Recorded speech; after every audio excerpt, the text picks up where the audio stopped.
تم کچھ اور لوگ ایسے بھی پاؤ گے جو یہ چاہتے ہیں کہ تم سے بھی امن میں رہیں اور اپنی قوم سے بھی امن میں رہیں، لیکن جب فتنہ انگیزی کو بلائے جائیں تو اس میں اوندھے منہ گر پڑیں۔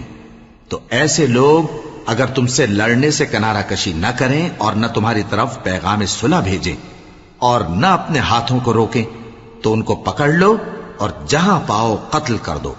اور انہی لوگوں کے مقابلے میں ہم نے تمہیں کھلی چھوٹ دے دی۔ اور کسی مومن کو شایع نہیں کہ دوسرے مومن کو مار ڈالے مگر غلطی سے ایسا کر بیٹھے، اور جو غلطی سے بھی مومن کو مار ڈالے تو وہ ایک مسلمان غلام آزاد کر دے اور مقتول کے وارثوں کو خون بہا بھی دے،